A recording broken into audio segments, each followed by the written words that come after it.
സ്വർഗസ്ഥനായ പിതാവേ, അവിടുത്തെ രാജ്യം വരേണമേ.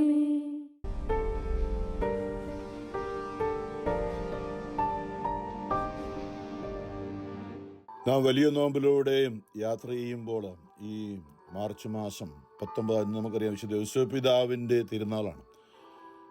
ജോസഫ് എന്നും പേരുള്ള എല്ലാവർക്കും സെൻറ്റ് ജോസഫിൻ്റെ ഫീസ്റ്റിൻ്റെ മംഗളങ്ങൾ നേരുന്നു. ഇത് നമ്മൾ പറയുമ്പോൾ വിശുദ്ധ യോസേപ്പ് പിതാവിനെ നമ്മൾ കാണുന്നത് വംശാവലിയിൽപ്പെട്ടവനാണ്. കർത്താവിൻ്റെ ഭൂമിയിലേക്കുള്ള വരവിൽ വംശാവലിയിൽപ്പെട്ടവനാണ് ജോസഫ്. നമ്മൾ ബൈബിളിൽ അനേകരെ കാണാം, പ്രവാചകന്മാരും മോശാം, ഏലിയാം, ഇങ്ങനെ പലരെയും കാണാം. നമ്മൾ പരിശുദ്ധ അമ്മയെ നമ്മളുടെ അമ്മയായ ഈശോ നൽകി. പക്ഷേ പരിശുദ്ധ അമ്മയെ ഈ വംശാവലിയുമായി യേശുവിൻ്റെ വംശാവലിയുമായി ആത്മീയമായി ബന്ധിപ്പിക്കുന്നത് യോസേപ്പ് പിതാവാണ്. നമ്മൾ ആ ഒരു രീതിയിലാണ് അതിനെ കാണുന്നത്.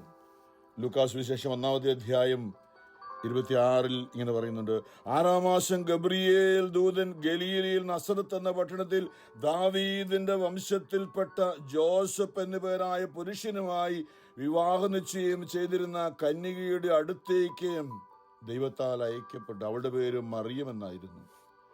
ദൂതൻ അവളുടെ അടുത്ത് വന്ന് പറഞ്ഞു: ദൈവകൃപ നിറഞ്ഞവളെ സ്വസ്തി, കർത്താവ് നിന്നോടുകൂടെ. ഈ വചനം കേട്ട് അവൾ വളരെ അസ്വസ്ഥതയായി. എന്താണ് ഈ വിവാദത്തിന്റെ അർത്ഥമെന്ന് അവൾ ചിന്തിച്ചു. ദൂതൻ അവളോട് പറഞ്ഞു: മറിയമേ, നീ ഭയപ്പെടേണ്ട, ദൈവസന്നിധിയിൽ നീ കൃപ കണ്ടെത്തിയിരിക്കുന്നു. നീ ഗർഭം ധരിച്ചൊരു പുത്രനെ പ്രസവിക്കും. നീ അവന് യേശു എന്ന് പേരിടണം. അവൻ വലിയവനായിരിക്കും, അത്യുന്നതന്റെ പുത്രൻ എന്ന് വിളിക്കപ്പെടും. അവന്റെ പിതാവായ ദാവീദിന്റെ സിംഹാസനം ദൈവമായ കർത്താവ് അവന് കൊടുക്കും. യാക്കോബിന്റെ ഭവനത്തിന്മേൽ അവൻ എന്നേക്കും ഭരണം നടത്തും. അവന്റെ രാജ്യത്തിന് അവസാനം ഉണ്ടാവുകയില്ല. ഇതാണ് മറിയത്തോട് ഗബ്രിയേൽ മാലാഖ ദൈവത്താൽ അയക്കപ്പെട്ട ദൂതൻ വന്ന് പറഞ്ഞത്. ഇപ്പം നമ്മളിന്ന് വിശുദ്ധ യോസേപ്പിന്റെ തിരുനാൾ യോസേപ്പ് പിതാവിനെ ഓർക്കുമ്പോൾ ഇന്നത്തെ വചനം മുഴുവനും ഇങ്ങനെ അബ്രാഹവുമായി കണക്ട് ചെയ്താണ് യോസേപ്പ് പിതാവിനെ നമ്മളെ കാണിക്കുന്നത്.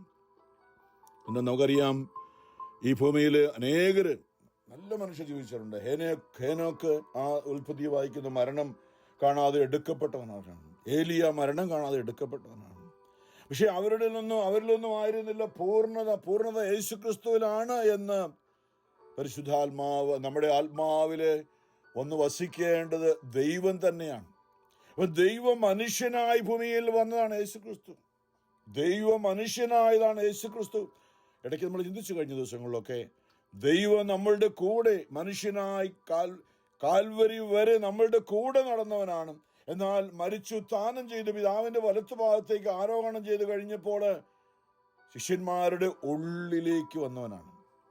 പെന്തക്കോസ്താ നാളിൽ അവരുടെ ആത്മാവിലേക്ക് വന്നവനാണ്. ഓർത്തു വയ്ക്കാൻ്റെ വ്യത്യാസം.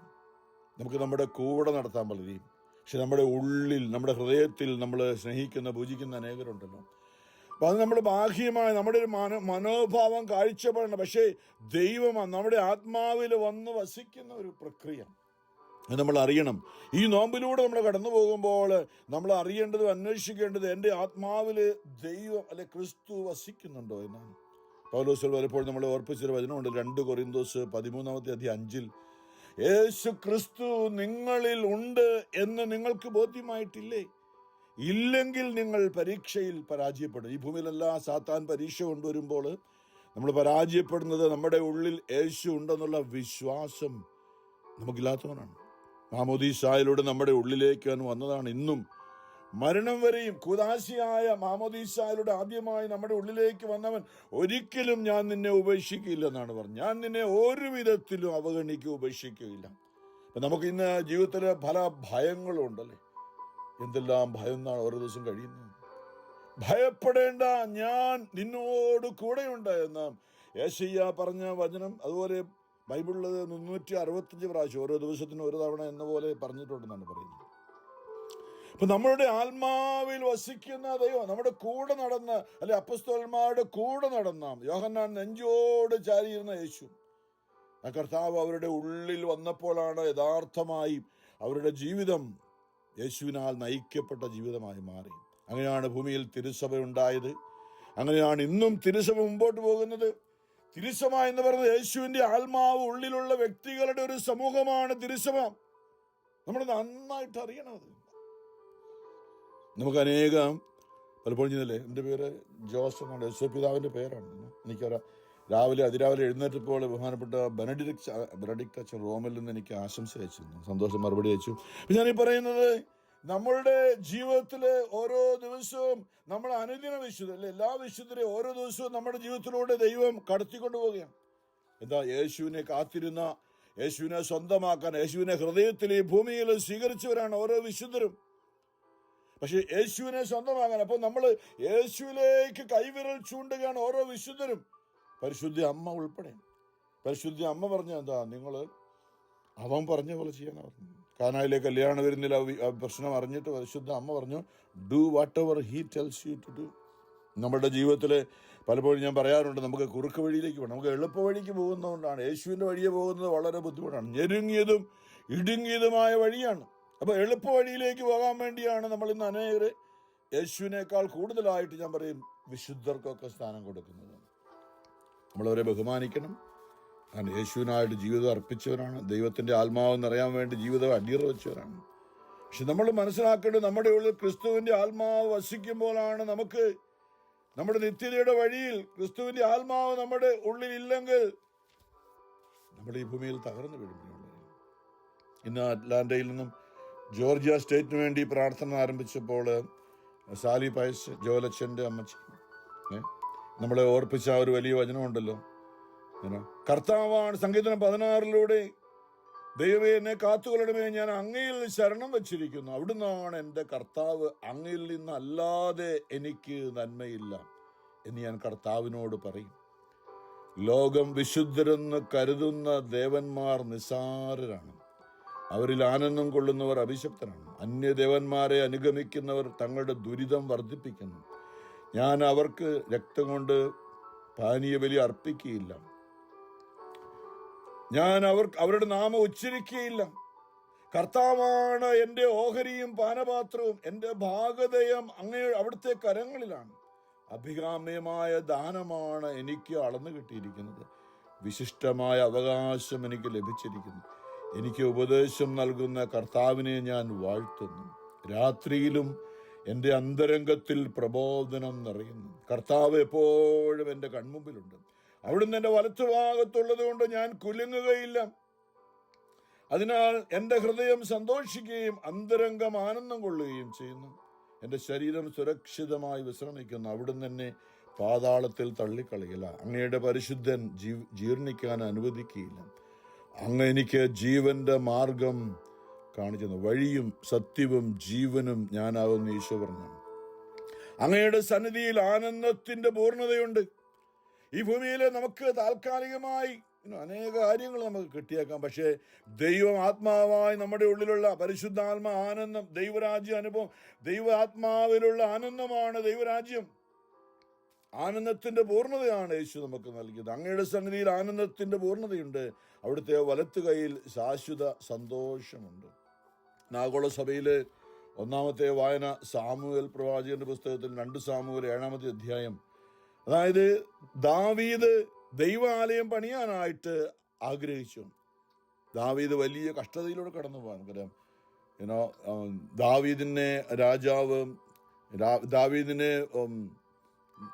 നമുക്കറിയാം, കാട്ടിലൂടെ അലഞ്ഞു നടന്നുകൊണ്ട് ജീവിതത്തിന്റെ വലിയ വശങ്ങളിലൂടെ കടന്നുപോയ ദാവീദിന് ദൈവം ഉയർത്തി. വരുമ്പോഴാണ് ഇന്നത്തെ വായന ഇതാണ്, 2 സാമുവേൽ 7. രാജാവ് കൊട്ടാരത്തിൽ വസിക്കുകയും ചുറ്റുമുള്ള ശത്രുക്കളിൽ നിന്ന് കർത്താവിന് സ്വസ്ഥത നൽകുകയും ചെയ്തു. അപ്പോൾ അവൻ നാഥാൻ പ്രവാചകനോട് പറഞ്ഞു, നോക്കൂ, ദേവദാരു കൊണ്ടുള്ള കൊട്ടാരത്തിൽ ഞാൻ വസിക്കുന്നു, ദൈവത്തിന്റെ പേടകമോ കൂടാരത്തിലിരിക്കുന്നു. കാരണം ദൈവം എന്ന വാഗ്ദാന പേടകത്തിലല്ലേ നമുക്കറിയാം, അതിലുണ്ടായിരുന്ന 10 കൽപ്പനകളുടെ 2 കല്ലുകളും അഹരോന്റെ തളിർത്ത വടി, മന്നായുടെ കുറേ ഭാഗം എടുത്ത് നമ്മുടെ പള്ളിയിലെ സക്രാരി പോലെ വിശുദ്ധ കുർബാന വെച്ചിരിക്കുന്ന ഒരു കലശത്തില് മന്നായുടെ ഒരു ഭാഗം, അങ്ങനെ 3 കാര്യങ്ങളാണ് ഈ വാഗ്ദാന പേടകം. ദൈവ സാന്നിധ്യമായിരുന്ന വാഗ്ദാന പേടകം. അപ്പൊ വാഗ്ദാന പേടകം വഹിച്ചുകൊണ്ട് പോയിടത്തെല്ലാം അവർക്ക് വിജയമുണ്ടായി. ഇന്ന് ആ വാഗ്ദാന പേടകം ഒരു കൂടാരത്തിലാണ് ഇരിക്കുന്നത്.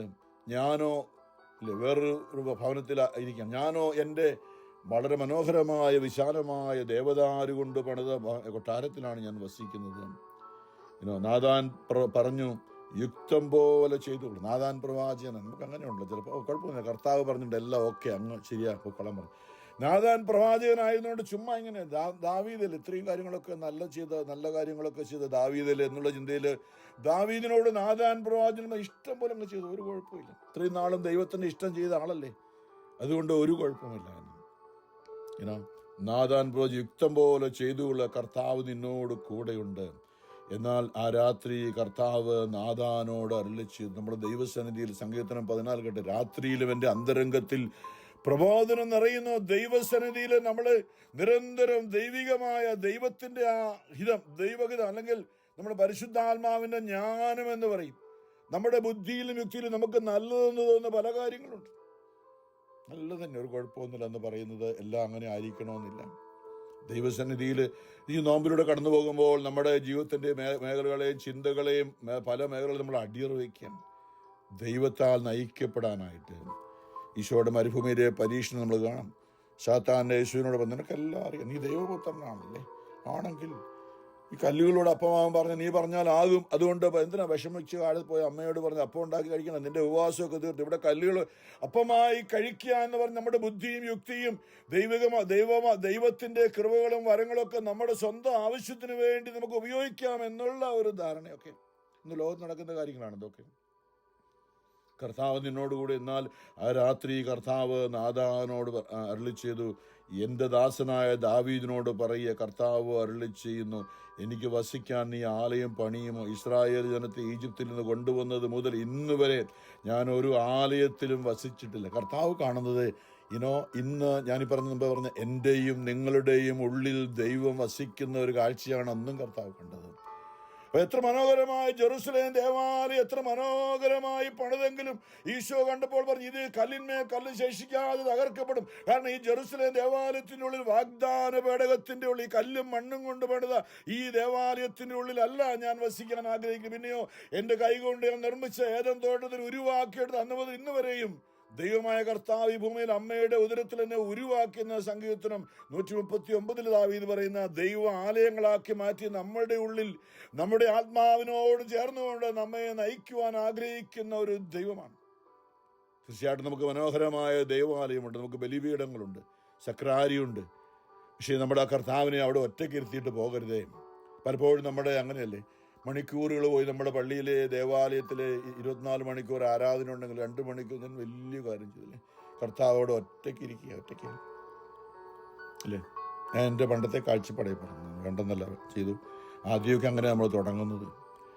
കർത്താവ് ഒറ്റയ്ക്ക് ഇരിക്കുകയല്ലേ, അതുകൊണ്ട് അവിടെ ആരും ഇല്ലാതെ ഇരുന്ന കർത്താവിന് അങ്ങനെയല്ലേ ഒറ്റയ്ക്കിരുന്ന ആരാധന ലഭിക്കില്ല. നമ്മൾ അദൃശ്യമായി കാണാം, നമ്മൾ കണ്ണുകൊണ്ട് കാണുന്നില്ലെങ്കിലും ദൈവസ്താവായ രക്ഷകനായ ദൈവത്തിന് പോലെ വെളിപാട് 5 കാണുന്ന പോലെ സർവ്വ ജീവജാലങ്ങളും ദൈവത്തെ അറിയുന്ന സകലനും അവിടുത്തെ മുമ്പിൽ കുമ്പിട്ട് ആരാധിച്ചു. ദൈവത്തിന് നമ്മുടെ ആരാധനയൊന്നും ആവശ്യമില്ല, ദൈവത്തിന് നമ്മുടെ ആരാധനയൊന്നും ആവശ്യമില്ല, നമുക്കാണ് ദൈവത്തെ ആവശ്യമുള്ളത്. അവിടെ സ്വയംഭൂവാണ്. അപ്പോൾ ഈ കർത്താവ് പറയാണ്, ഇത്രയും നാൾ ഞാൻ ഇസ്രായേൽ അധിപനായി അല്ലേ, ഞാനിപ്പോൾ എൻ്റെ ദാസനായ ദാവീദിനോട് പറയാം. എന്താ പറയേണ്ടത്? ഇസ്രായേലിനെ നയിക്കാൻ ഇത്രയും നാളും ഞാൻ നിന്നെ നയിച്ചു. നിന്നെ സൈന്യങ്ങൾ കർത്താവ് വല്ലച്ച് നാട്ടിടയനായിരുന്ന നിന്നെ മേച്ചിൽ സ്ഥലത്തു നിന്ന് എടുത്ത് എൻ്റെ ജനമായ ഇസ്രായേലിന് അധിപനായി ഞാൻ നിയമിച്ചു. നീ പോയിടത്തെല്ലാം ഞാൻ നിന്നോട് കൂടെ ഉണ്ടായിരുന്നു. നിന്റെ മുമ്പിൽ നിന്റെ ശത്രുക്കളെല്ലാം ഞാൻ നശിപ്പിച്ചു. ഭൂമിയിലെ മഹാത്മാക്കളെ പോലെ നിന്നെ ഞാൻ മഹാനാക്കും. എൻ്റെ ജനമായ ഇസ്രായേലിന് ഞാൻ ഒരു സ്ഥലം കൽപ്പിച്ചു കൊടുക്കും. അവർ ഇനിയും സുരക്ഷിതരായി സ്വന്തം സ്ഥലത്ത് പാർക്കേണ്ടതിന് ഞാൻ അവരെ നട്ടുപിടിപ്പിക്കും.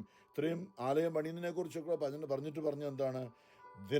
നിന്റെ ദിനങ്ങൾ കർത്താവ് അരുളി ചെയ്യുന്നു, ദിനങ്ങൾ തികഞ്ഞ് നീ പൂർവികരോട് ചേരുമ്പോൾ നിന്റെ ഔരസ്യപുത്രനെ ഞാൻ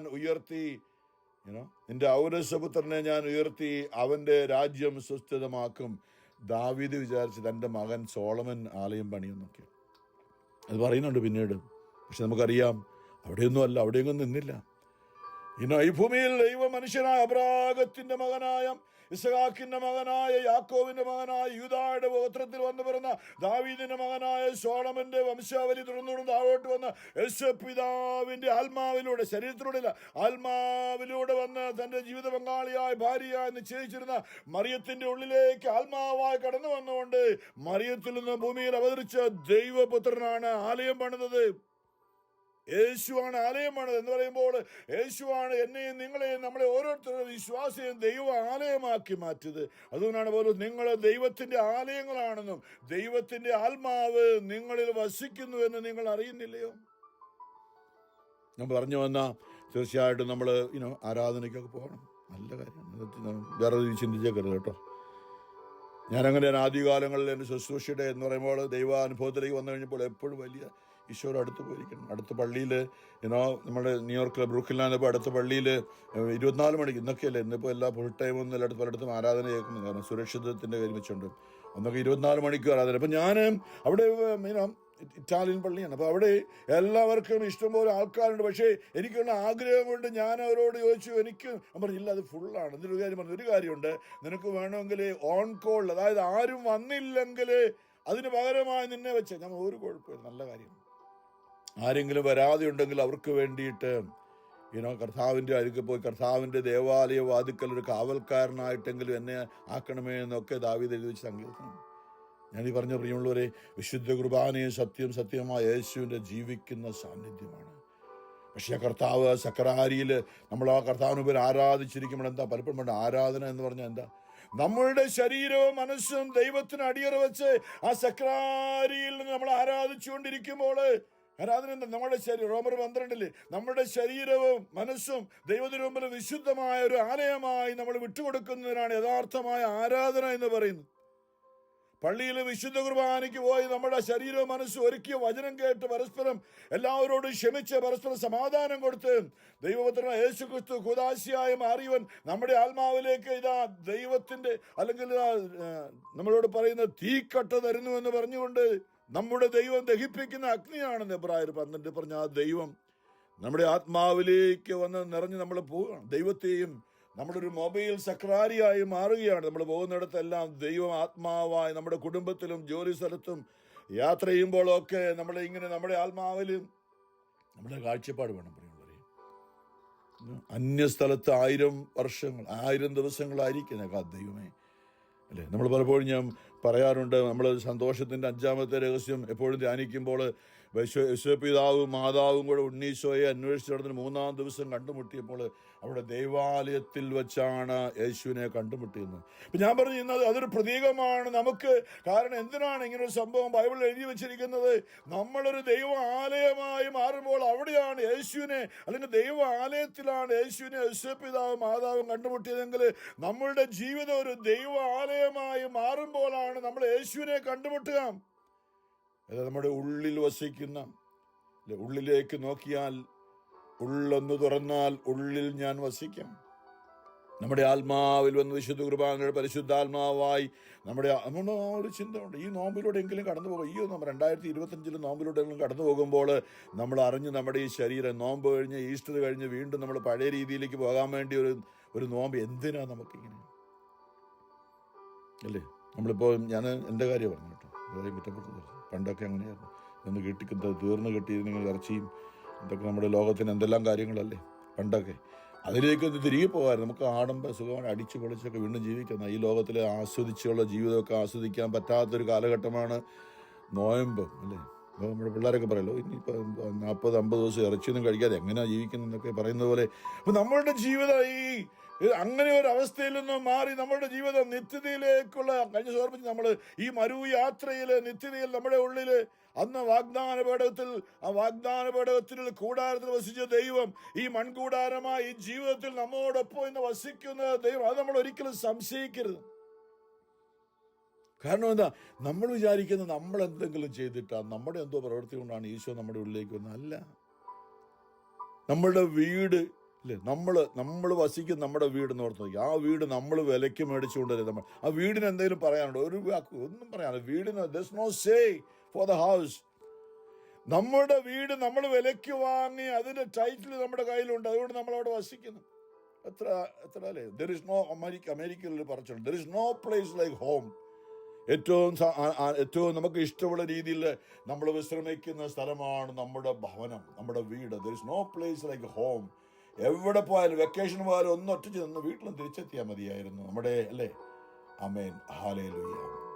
ഈശോ ആഗ്രഹിക്കുന്നതാണ് നമ്മുടെ ആലയത്തിൽ ഒന്ന് വസിക്കാനായി നമ്മുടെ ഹൃദയം തുറന്നു കൊടുത്തില്ലെങ്കിൽ, കണ്ടാലും ഞാനിതാ വാതിൽക്കൽ നിന്ന് മുട്ടി വിളിച്ചുകൊണ്ട് നിൽക്കുന്നു. ആരെങ്കിലും എൻ്റെ സ്വരം കേട്ട് വാതിൽ തുറന്നാൽ ഞാൻ അവനോടൊപ്പം, അവൻ എന്നോടൊപ്പം അത്താഴം കഴിക്കും.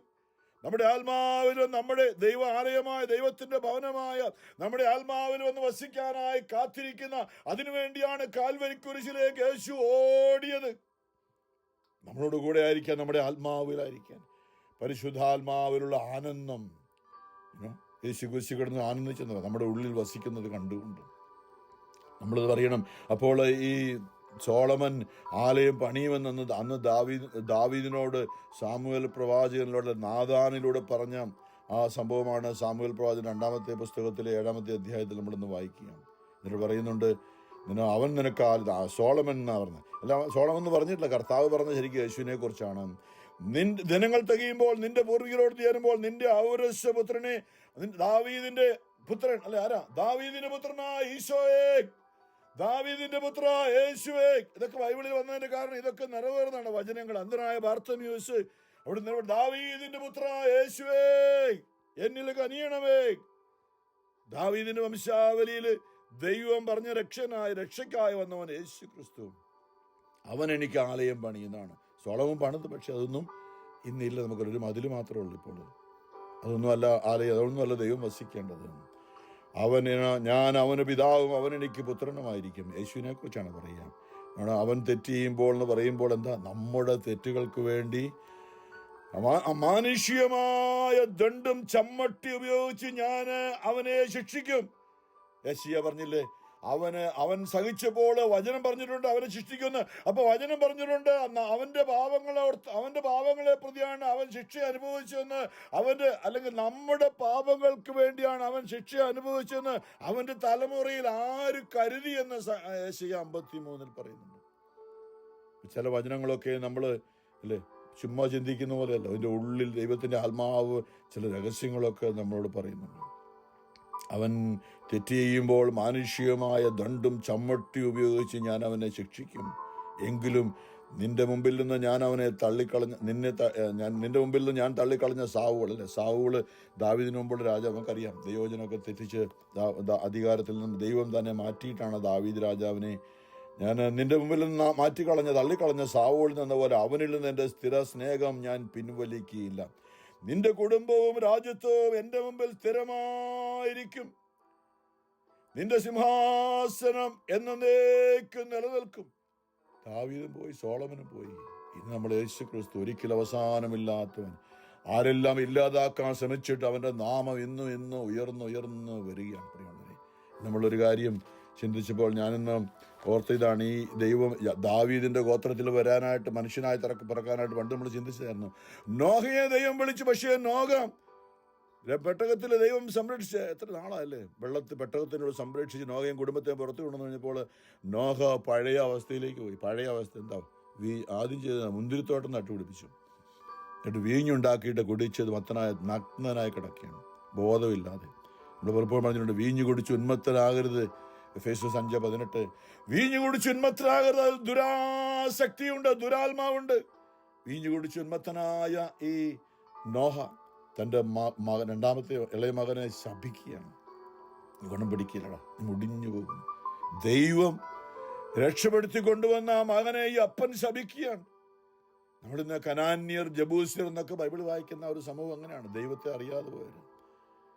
അതുകൊണ്ട് തന്നെയാണ് ഞാൻ പലപ്പോഴും പറയാറുണ്ട്, എത്രയും സംരക്ഷിച്ചു കൊണ്ടുവന്ന ഈ നോഹയെ വംശാവലിയിൽ പേരില്ല, അല്ലേ? വംശാവലി ഇന്നത്തെ ബൈബിളിൽ ഒന്നാമത്തെ സുവിശേഷം വംശാവലിയാണ് യേശുവിൻ്റെ. അപ്പോൾ ഈ അബ്രാഹാമിനെ ദൈവം വിളിച്ച നോഹയെ കഴിഞ്ഞ് ഉൽപ്പത്തി 9 നോഹയെ വിളിക്കുന്നത്. പക്ഷെ ഉൽപ്പത്തി 12 വരുമ്പോൾ അബ്രാഹാം ദൈവസന്നിധിയിലെ നീതിമാനായി ദൈവം കണ്ടത്. കർത്താവ് അബ്രാം പേര് പിന്നീട് അബ്രാഹു എന്ന് മാറ്റി നമുക്കറിയാം. കർത്താവ് അബ്രാമിനോട് വരളിച്ചതു, നിന്റെ ദേശത്തെയും ബന്ധുജനങ്ങളെയും പിതൃഭവനത്തെയും വിട്ട്, ഇതൊരു മേഖലയാണ്, ലോകത്തിൽ നാം എല്ലാം സ്നേഹിക്കുന്ന, ഒന്നാം സ്ഥാനം കൊടുക്കുന്ന അതിനെയൊക്കെ മാറ്റിവെച്ചിട്ട് നിന്റെ പിതൃഭവനത്തെയും ദേശത്തെയും ചാർച്ചക്കാരെയും ബന്ധുക്കളെയും ഒക്കെ വിട്ട് ഞാൻ കാണിച്ചു തരുന്ന നാട്ടിലേക്ക് പോവുക. ഞാൻ നിന്നെ വലിയൊരു ജനതയാക്കും, നിന്നെ ഞാൻ അനുഗ്രഹിക്കും, നിന്റെ പേര് ഞാൻ മഹത്തമമാക്കും. അങ്ങനെ നീ ഒരു അനുഗ്രഹമായിരിക്കും. നിന്നെ അനുഗ്രഹിക്കുന്നവരെ ഞാൻ അനുഗ്രഹിക്കും. ഇത് വലിയൊരു മേഖലയാണ്. ഇന്ന് നമ്മൾ അമേരിക്കയിലായിരിക്കുമ്പോൾ അല്ലേ നമ്മൾ ചിന്തിക്കാറുണ്ട്, എന്നാ ഈ അമേരിക്കപ്പെടുന്ന ഈ ഇസ്രായേലിന്റെ പുറകെ നടക്കുന്നത്? ഇസ്രായേൽ ആകപ്പാടെ ഒരു കേരളത്തിനേക്കാൾ കുഞ്ഞൊരു രാജ്യമാണ്, കാര്യമായിട്ടൊന്നുമില്ല. പക്ഷേ ഈ ഇസ്രായേലിനെ എന്തിനാണ് അമേരിക്ക, ലോകത്തിലെ വൻ ശക്തിയായ അമേരിക്ക എന്തിനാണ് ഹൃദയത്തിൽ സൂക്ഷിക്കുന്നത്? ഈ വചനമാണ് പ്രിയമുള്ളവർ. ഈ വചനം കൊണ്ടാണ്. കാരണം ഈ ദേശം സ്ഥാപിതമായത് ദൈവവചനത്തിന് വേണ്ടി വന്നവരാണ്. നമ്മൾ അറിയണം, പലപ്പോഴും ഈ ദേശത്ത് വന്ന് പെട്ടുപോയ നമ്മളൊക്കെ പലപ്പോഴും നമ്മുടെ പണ്ടത്തെ യുക്തിയും ബുദ്ധിയും ചിന്തിക്കുമ്പോൾ നമ്മൾ വീണുപോകും. പലപ്പോഴും എന്താ, ഇതിന് വലിയ കാര്യങ്ങളൊക്കെ ദൈവവചനമാണ്. ദൈവവചനത്തിന് മാറ്റമില്ല എന്ന് ഈശോ തന്നെ പറഞ്ഞു. ആകാശം ഭൂമി കടന്നാലും ദൈവവചനത്തിന് മാറ്റമുണ്ടാവുകയില്ല. നമ്മളൊക്കെ പോയാലും ദൈവവചനം നിലനിൽക്കും. അപ്പൊ ഇതുകൊണ്ടാണ് ദൈവത്തെ, ഇൻ ഗാഡ് വി ട്രസ്റ്റ് എന്ന് പറഞ്ഞ ഈ ദേശത്ത് കറൻസിയിലെ ദൈവത്തെ ഏറ്റുപറഞ്ഞ അമേരിക്ക ഈ ഇന്ന് ഇസ്രായേലിനെ എത്ര മാനിക്കുന്നെങ്കിൽ ഇതൊരു ദൈവവചനത്തിന്റെ നിറവേറലാണ്. നിന്നെ ഞാൻ അനുഗ്രഹിക്കും, നിന്റെ പേര് ഞാൻ മഹത്വമാക്കും. അങ്ങനെ നീ ഒരു അനുഗ്രഹം. എന്താ അടുത്ത വചനം? ഉൽപ്പത്തി 12:3 വചനമാണ്. അതായത് നിന്നെ അനുഗ്രഹിക്കുന്നവരെ ഞാൻ അനുഗ്രഹിക്കും. ഇസ്രായേലിനെ അനുഗ്രഹിക്കുന്നവരെ ദൈവം, കർത്താവും സൃഷ്ടാവുമായ ദൈവവും അനുഗ്രഹിക്കുമെന്നും. അപ്പം അതുകൊണ്ട് നമ്മൾ ഇന്ന് അല്ലേ, നമ്മൾ കുറേ നാളുണ്ട് ഇപ്പം ഈ അമേരിക്കൻ പുതിയ പ്രസിഡന്റ് വന്ന് ഇസ്രായേലിനൊക്കെ സപ്പോർട്ട് ചെയ്യുന്നതിന് മുമ്പ് വന്നപ്പോഴും നമ്മൾ കണ്ടു അല്ലേ, നമ്മളൊരു ഉടമ്പടിയൊക്കെ ഉണ്ടാക്കി. ആ പേര് തന്നെ അബ്രാഹം ഉടമ്പടി എന്നായിരുന്നു. നോക്കിയേ, ചുമ്മാതൊന്നുമല്ല, ഇത് ഈ വചനത്തിൻ്റെ അടിസ്ഥാനത്തിലാണ് പ്രിയമുള്ളത്. നമ്മളത് അറിയാതെ പോകുന്നുണ്ട്. നമ്മൾ രാഷ്ട്രീയം പലപ്പോഴും രാഷ്ട്രീയപരമായിട്ട് മാത്രം ഇതിനെ കാണരുത്. നമ്മൾ ദൈവത്തെ അറിയുന്ന ദൈവമക്കളെ വചനത്തിലൂടെ കാണും. അന്നേരമാണ് നമുക്ക് അതിൻ്റെ മനസ്സിലാവുള്ളൂ. ഞാനങ്ങനെയാണ് അതേക്കുറിച്ച് കാണുന്നത്. അല്ല, എനിക്ക് രാഷ്ട്രീയമില്ല. ഞാൻ സത്യം പറഞ്ഞാൽ ആർക്കും വോട്ട് ചെയ്യാറില്ല ഒരിക്കലും. കാരണം ദൈവത്തിന് മുമ്പിലേക്ക് ഞാനിത് പറയുമ്പോൾ നിങ്ങൾ വോട്ട് ചെയ്തെന്നല്ല, പക്ഷേ ഇതങ്ങനെയാണ്. നിന്നെ അനുഗ്രഹിക്കുന്നവരെ ഞാൻ അനുഗ്രഹിക്കും, നിന്നെ ശപിക്കുന്നവരെ ഞാൻ ശപിക്കും. നിന്നിലൂടെ ഭൂമുഖത്തെ വംശങ്ങളെല്ലാം അനുഗ്രഹീതമാകും. അബ്രാഹത്തിലൂടെ യേശുക്രിസ്തു വന്ന് ഗോത്രത്തിൽ പറ ഇസ്രായേലിനെ ദൈവം ഉയർത്തുന്നത് കൊണ്ടാണ്. കർത്താവ് കൽപ്പിച്ച അബ്രാഹാം പുറപ്പെട്ടു. നമ്മൾ ചില കാര്യങ്ങളൊക്കെ അറിയണം. നമുക്കറിയാം, ഈ ഇസ്രായേൽ മക്കള് മരുഭൂമിയിലൂടെ യാത്ര ചെയ്ത് വരുമ്പോൾ സംഖ്യയുടെ പുസ്തകത്തിൽ 23 കാണുന്നുണ്ട്. ഇസ്രായേൽ മക്കള് ദൈവം അവരെ മുമ്പിൽ നയിക്കുമ്പോൾ എല്ലാ രാജ്യങ്ങളെയും ജനതകളെയും കീഴടക്കിക്കൊണ്ട് അവർ പോവുകയാണ്. ആയുധങ്ങളൊന്നുമില്ല അവരുടെ കയ്യില്. മരുഭൂമിയിലൂടെ 25 ലക്ഷം ജനങ്ങള് ഞാൻ നിന്നെ സൗഖ്യമാക്കുന്ന ദൈവമാണെന്ന് പറഞ്ഞുകൊണ്ട് ഇസ്രായേലിന്റെ അബ്രാഹത്തിന്റെ ദൈവം അവരെ മുന്നിൽ നയിക്കുമ്പോൾ, അബ്രാഹത്തിന്റെ ഇസ്ഹാക്കിന്റെ യാക്കോബിന്റെ ദൈവം, യാക്കോബാണ് ഈജിപ്തിലേക്ക് പോയത്. അവിടെ 440 വർഷം അടിമകളായി കടന്നിരുന്ന ജനത്തെ അബ്രാഹത്തിന്റെ ദൈവം അവരെ നയിച്ചുകൊണ്ട് വരികയാണ്. മോശയുടെ നേതൃത്വത്തിൽ അത്ഭുതങ്ങളും അടയാളങ്ങളും പ്രവർത്തിച്ചുകൊണ്ട്. അപ്പോൾ ഇവരെ ഇങ്ങോട്ടായി പോകുന്നത് അല്ലേ? ജനങ്ങൾ ചോദിച്ചു, ഇവർ രാജ്യങ്ങളൊക്കെ കീഴടക്കൊണ്ട് പോവുകയാണ്. അപ്പോൾ ബാലാക്ക് എന്ന് പറയുന്ന ഒരു രാജാവുണ്ട്. അവൻ പറഞ്ഞു, അന്നത്തെ പ്രവാചകനായിരുന്ന ബാലാമിനോട് വിളിച്ചു പറഞ്ഞു, ഞാൻ നിനക്ക് കാശ് തരാം, ഞാൻ നിന്നെ ഉയർത്താം, നീ ഈ ജനങ്ങളെ, ഈ വരുന്ന ഇസ്രായേൽ ജനങ്ങളെ ഒന്ന് ശപിക്കണം, അവരുടെ ഈ പോക്കൊന്ന് തടയണം. കുറേ കാര്യങ്ങൾ നമ്മൾ കാണുന്നുണ്ട്. എന്തെല്ലാം സംഖ്യയുടെ പുസ്തകം 23 നമ്മൾ വായിക്കുമ്പോൾ പല കാര്യങ്ങളും കാണുന്നുണ്ട്. അവിടെ ശ്രമിക്കുകയാണ്. ഈ ബാലാം എന്ന് പറയുന്ന പ്രവാചകൻ ഇസ്രായേലിനെ ശപിക്കാൻ വേണ്ടി ശ്രമിക്കുമ്പോൾ വായിൽ നിന്ന് വരുന്നത് അനുഗ്രഹത്തിന്റെ വാക്കുകളാണ്. നിർത്തുകയും ശപിക്കാനായി വാ തുറക്കുമ്പോൾ വായിൽ നിന്ന് വരുന്നത് അനുഗ്രഹത്തിന്റെ വാക്കുകളാണ്. അവരെ വാ തുറന്നുകൊണ്ട് അരികിൽ ബാലാം പ്രവചിച്ചു പറഞ്ഞു, ആരാമിൽ നിന്ന് ബാലാക്ക് എന്നെ കൊണ്ടുവന്നു. പ്രവചിക്കാൻ ഇവർക്കെതിരായിട്ട് ബാലാക്ക് കൊണ്ടുവന്നു. മോവാബ് രാജാവ് പൗരസ്ത്യഗിരികളിൽ നിന്ന് എന്നെ വരുത്തി. വാ തുറന്നപ്പോൾ ബാലാമിന്റെ വായിൽ നിന്ന് പരിശുദ്ധാത്മാവ് സംസാരിക്കുകയാണ്. യാക്കോബിനെ എനിക്ക് വേണ്ടി ശപിക്കുക. നമുക്കറിയാം, യാക്കോബിന്റെ മക്കളാണ് ഇസ്രായേലായിട്ട്. യാക്കോബിനെ പിന്നെ ഇസ്രായേലും ദൈവം വിളിച്ചത് നമുക്കറിയാം. ഉൽപ്പത്തിയിൽ വായിക്കുന്നുണ്ട്, 28-ലും യെശയ്യാ 43-ലും ഒക്കെ. ഇനിമേൽ ഇസ്രായേലാണ്, യാക്കോബല്ല. യാക്കോബിനെ സൃഷ്ടിക്കുകയും ഇസ്രായേലിൽ നിന്നെ രൂപപ്പെടുത്തുകയും. ആദ്യം യാക്കോബായിരുന്നു, പിന്നെ ഇസ്രായേലായിട്ട് രൂപപ്പെട്ടവൻ, ദൈവജനമായി മാറിയവൻ. യാക്കോബിനെ എനിക്ക് വേണ്ടി ശപിക്കുക, ഇസ്രായേലിനെ നീ വത്സിക്കുക എന്ന് പറഞ്ഞാൽ ശപിക്കുക. എന്നിട്ട് പറയാണ്, അടുത്ത വചനാണ്, ദൈവം ശപിക്കാത്തവരെ ഞാൻ എങ്ങനെ ശപിക്കും? കർത്താവ് ഭത്സിക്കാത്തവനെ ഞാൻ എങ്ങനെ ഭത്സിക്കും? പാറക്കെട്ടുകളിൽ നിന്ന് ഞാൻ അവനെ കാണുന്നു, മലമുകളിൽ നിന്ന് ഞാൻ അവനെ നിരീക്ഷിക്കുന്നു. വേറിട്ട് പാർക്കുന്ന ഒരു ജനം, വേറിട്ട് പാർക്കുന്ന ജനതകളുടെ അശുദ്ധിയിൽ നിന്നൊക്കെ വേറിട്ട് ദൈവത്തിന്റെ ജനതകളോട് ഇടകലരാത്ത ഒരു ജനം. യാക്കോബിന്റെ ധൂളിയെ എണ്ണാൻ ആർക്ക് കഴിയും? അബ്രാഹത്തോട് പറഞ്ഞ വാക്കാണ്. ഈ ഭൂമിയിലെ മണൽത്തരികൾ എണ്ണാൻ പറ്റുമോ? അതുപോലെയാണ് നിന്റെ സന്തതികളെ വർദ്ധിപ്പിക്കുമെന്ന് ആ വചനത്തിന്റെ പൂർത്തികൾ ഇവിടെയും പറയുകയാണ്. ഭൂമിയിലെ മണൽത്തരി പോലെ യാക്കോബിന്റെ ധൂളിയെ എണ്ണാൻ ആർക്ക് കഴിയും? ഇസ്രായേലിന്റെ ജനസഞ്ചയത്തെ ആര് തിട്ടപ്പെടുത്തും? നീതിമാന്റെ മരണം ഞാൻ കൈവരിക്കട്ടെ, എന്റെ അന്ത്യം അവൻ്റേതുപോലെ ആകട്ടെ. ബാലാക്ക് ബാലാമിനോട് ചോദിച്ചു, നീ എന്നോട് എന്താണ് ഈ ചെയ്തത്? നിന്റെ ശത്രുക്കളെ ശപിക്കാൻ ഞാൻ നിന്നെ കൊണ്ടുവന്നു, എന്നാൽ നീ ഇവരെ അനുഗ്രഹിച്ചു. അവൻ പ്രതിവദിച്ചു, കർത്താവ് തോന്നിക്കുന്ന വചനം ഞാൻ സംസാരിക്കേണ്ടയോ? ഇത് പിന്നെ ആവർത്തിക്കുകയാണ്. ബാലാമിന് ഒരിക്കലും ഇവരെ ശപിക്കാൻ നമ്മൾ അറിയണം. ഇന്ന് രാഷ്ട്രീയപരമായിട്ട് ഇസ്രായേലിനെ ദൈവം ആമേൻ ഹല്ലേലൂയ, എൻ്റെ ഉള്ളിൽ ദൈവത്തിൻ്റെ പരിശുദ്ധാത്മാവ് നമ്മളിത് അറിയണം, നമ്മളിതൊക്കെ അറിയണം. യേശു ക്രിസ്തുവിലൂടെയാണ് ഇന്നത്തെ വചനങ്ങളൊക്കെ നമ്മളെ ചിന്തിക്കുന്ന അവിടേക്കാണ്. അതായത് നമ്മളിതിലേക്ക് സുവിശേഷത്തിലേക്ക് പോകുമ്പോൾ ഇന്ന് നമ്മൾ മത്തായിയുടെ സുവിശേഷം 1-ാമത്തെ അധ്യായം വായിക്കണം. ഈ വംശാവലിയാണ്. അവിടെ അത് മുഴുവനൊന്നും പറഞ്ഞിട്ടില്ല. 1-ാമത്തെ മത്തായി 1:1 പറയുന്നതാണ്, അബ്രാഹത്തിന്റെ പുത്രനായ ദാവീദിന്റെ പുത്രൻ യേശു ക്രിസ്തുവിന്റെ വംശാവലി ഗ്രന്ഥമെന്നാണ് സുവിശേഷത്തിന് മത്തായി അധിവച്ചിരിക്കുന്നത്. അബ്രാഹം ഇസഹാക്കിന്റെ പിതാവായിരുന്നു. ഞാനത് വീണ്ടും അവിടെ നിന്നത് വായനയല്ല. ഇസഹാക്ക് യാക്കോബിന് ഞാൻ പറയുമ്പോൾ ഈ യഹൂദരോട് ഈശോ പറഞ്ഞുകൊണ്ട്, അബ്രാഹത്തിന് മുമ്പേ ഞാൻ ഉണ്ടായിരുന്നു, അബ്രാഹത്തിന് മുമ്പേ ഞാൻ ഉണ്ടായിരുന്നു. പ്രിയമുള്ളവരെ, എന്ന് പറയുന്നത് നമ്മുടെ ഉള്ളിൽ അബ്രാഹം കണ്ട ദൈവത്തെ നമ്മൾ കാണണം. താൽക്കാലികമായി നമ്മുടെ കാര്യലാഭത്തിന് വേണ്ടി ഈ ബാലാക്ക് എന്ന് പറഞ്ഞ രാജാവ് ബാലാമിനെ വിളിച്ചുകൊണ്ട് പോയത് നമ്മൾ എന്തെല്ലാം കാര്യങ്ങളാണ് തൽക്കാലമായ ഒരു രോഗസൗഖ്യത്തിന് വേണ്ടി. ഇതൊക്കെ ഈ ശരീരം മണ്ണാകുന്ന ഈ ശരീരത്തിന് വേണ്ടി എന്തെല്ലാം കാര്യങ്ങളാണ് നമ്മൾ ഈ ദൈവത്തെ ഓർക്കാതെ. നമ്മളിന്ന് അനേകരെന്ന് വിശുദ്ധ യേശുപിതാവിന് തിരുനാൾ ഓർക്കുമ്പോൾ ഞാൻ പറയും നല്ല കാര്യമാണ്, എനിക്ക് വലിയ ഇഷ്ടമാണ് വിശുദ്ധ യേശുപിതാവ്. പക്ഷേ വിശുദ്ധ യേശു പിതാവിനേക്കാൾ വലിയവൻ ആ ഗോത്രത്തിൽ വന്ന യേശു ക്രിസ്തുവാണ്. ഞാൻ പറയും, അബ്രാഹത്തിൽ യേശു ക്രിസ്തു ഉണ്ടായിരുന്നു, ഇസഹാക്കിൽ യേശു ക്രിസ്തു ഉണ്ടായിരുന്നു, യാക്കോബിൽ യേശു ക്രിസ്തു ഉണ്ടായിരുന്നു. യാക്കോബിന്റെ 12 മക്കൾ ഒരുവനായ യൂദായിലാണ് യേശു ക്രിസ്തു.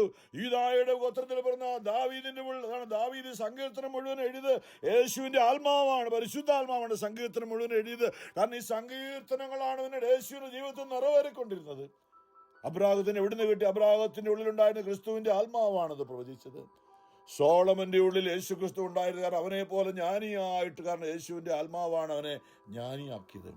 പിന്നീട് വംശാവലിയിലേക്ക് വരുമ്പോൾ ഈ നമ്മൾ കാണുന്ന യേശു എന്ന് പറയുന്ന ദാവീദിന്റെ പുത്രനായ അബ്രാഹത്തിന്റെ പുത്രനായ ദാവീദിന്റെ പുത്രൻ യേശു ക്രിസ്തുവിന്റെ നമ്മളിന്ന് വായിക്കുന്നത് മുഴുവൻ വായിക്കുന്നത് ആവട്ട് 40 തലമുറയാണ് അബ്രാഹം മുതൽ യേശു ക്രിസ്തു വരെ 41-ാം തലമുറ കൊണ്ട് യേശു നമ്മൾ കാണുന്നത്. ഇവിടെ ഇങ്ങനെ പറയുക, വീണ്ടും പറയണ മത്തായി 1:16 യാക്കോബ് മറിയത്തിന്റെ ഭർത്താവായ വംശാവലി എണ്ണി താവോട്ട് വന്നിട്ട് അതിന് മുമ്പുള്ള വചനം ഞാൻ വായിക്കാം. ഏലിയൂദ് എലയാസറിന്റെയും എലയാസർ മദ്ദാന്റെയും മദ്ദാൻ യാക്കോബിന്റെയും പിതാവായിരുന്നു. യാക്കോബ് മറിയത്തിന്റെ ഭർത്താവായ ജോസഫിന്റെ പിതാവായിരുന്നു. ജോസഫ്, ഞാനിപ്പോൾ യോസേപ്പ് പിതാവാണ് യഥാർത്ഥത്തിൽ ഈ അബ്രാഹവുമായി വാഗ്ദാന ഉടമ്പടിയുമായി ദൈവം ഈ മറിയത്തിന്റെ ഭർത്താവായ ഈ ജോസഫിനെയാണ് ഇന്ന് വംശാവലിയുമായി ബന്ധപ്പെടുത്തി പറയുന്നത്. നമ്മൾ ലൂക്ക 1 വായിച്ചു 26 മറിയത്തിന്റെ വംശാവലി അതാണെന്ന് ഇവിടെ പറഞ്ഞു. പക്ഷെ കൃപ നിറഞ്ഞവളായി ദൈവം തെരഞ്ഞെടുത്ത ആ മറിയത്തെ ജീവിത ഭാര്യയായി നിശ്ചയിച്ചിട്ട് ആത്മീയമായിട്ട് വലിയൊരു ബന്ധമാണ്. നമ്മൾ നമ്മുടെ കല്യാണം കെട്ടിക്കുക എന്നൊക്കെ പറയുമ്പോൾ വിവാഹ നിശ്ചയം കഴിഞ്ഞപ്പോൾ ആ ദാവീദിന്റെ ഗോത്രത്തിലുള്ള അബ്രാഹത്തിന്റെ ഗോത്രത്തിലുള്ള ജോസഫുമായി മറിയം ഒന്നായി ആത്മാവിൽ ഒന്നായി തീരുകയാണ്. എപ്പോഴും പറയാറുണ്ട്, ആത്മാവിൽ ഒന്നായി തീരണം ഒരു കുടുംബത്തിലെ ഭാര്യയും ഭർത്താവും. അല്ലെ, ഇനിമേൽ നിങ്ങൾ 2 അല്ല 1 ആണെന്നൊക്കെ പറയുമ്പോൾ ഇതാണ് ഒരു മനസ്സ്, അല്ലെ, മരണം വരെയും ഇനി ഒന്നിച്ച് ജീവിക്കാം, എന്തെല്ലാം പ്രശ്നം ഉണ്ടെങ്കിലും കുഴപ്പമില്ല എന്നൊക്കെ പറയുന്ന ഒരു മേഖല ഉണ്ടല്ലോ. പക്ഷേ ലോകമോഹങ്ങളും ലോകത്തിന്റെ പണവും പ്രതാപവും കുടുംബ മഹിമയും അതൊക്കെ വന്നു കഴിയുമ്പോൾ പിന്നെ ഈ ആത്മീയതയൊക്കെ പോയി. ഇത് വെറും മനസ്സും ശരീരവും ലോകവും ലോകമോഹവും മാത്രമുള്ളൂ കുടുംബ ജീവിതത്തിൽ. ആത്മാവിൽ ഒന്നായി തീരണം. അവിടെ ദൈവം, ഞാൻ പറഞ്ഞു, ആ ഒരു ഭാര്യയുടെ ആത്മാവിന്റെ പകുതിയാണ് ഈ ഭർത്താവില്, അല്ലെ ഭർത്താവിന്റെ ആത്മാവിന്റെ പകുതിയാണ് ഈ ഭാര്യയില്. അത്രയും നാളും പകുതിയായിരുന്നവരെ, അല്ലേ? രണ്ടുപേരും കൂടെ കൂടുമ്പോൾ ഒന്നാകുന്നു. അങ്ങനെ രണ്ടുപേരും കൂടെ കൂടുമ്പോൾ ഒന്നും രണ്ടാകല്ലേ ആകേണ്ടത്. ഇവിടെ ഒന്നും കൂടി, ഞാൻ പറയാം, അരയും കൂടെ ഹാഫും കൂടെ ചേർന്നപ്പോൾ ഒന്നായത്. എൻ്റെ ആത്മാവിൻ്റെ പകുതി എൻ്റെ ജീവിത പങ്കാളിയിലാണ്. നമ്മൾ അറിയണം. ആ ഒരു ആത്മീയത ഉണ്ടെങ്കിലേ നമുക്ക് കുടുംബജീവിതമൊക്കെ മുമ്പോട്ട് പോകുള്ളൂ. ഞാൻ പലപ്പോഴും പറയാറുണ്ട്, ഇനിമേൽ നിങ്ങൾ രണ്ടല്ല ഒന്നാണ്. എന്താ? ഒരാത്മാവാണ്. കുടുംബജീവിതത്തിൽ ഇത് വലിയൊരു ആത്മീയതയാണ്. നമ്മൾ പറഞ്ഞതൊക്കെ ആർക്കാണ് മനസ്സിലാകുന്നില്ലേ? അപ്പോൾ നമ്മൾ മനസ്സിലാകേണ്ട കാര്യം ഇതാണ്. നമ്മൾ കർത്താവിന് മുമ്പിലേക്ക് യേശുപിതാവ് മറിയത്തെ അബ്രാഹത്തിന്റെ ഗോത്രവുമായി ആത്മീയമായി ബന്ധപ്പെടുത്തിയ യേശുപിതാവാണ്. പരിശുദ്ധ പരമാം ദീപകാരുണ്യനാഥനായ ഈശോയ്ക്ക് എന്നേരവും ആരാധനയും സ്തുതിയും പുകഴ്ചയും ഉണ്ടായിരിക്കട്ടെ.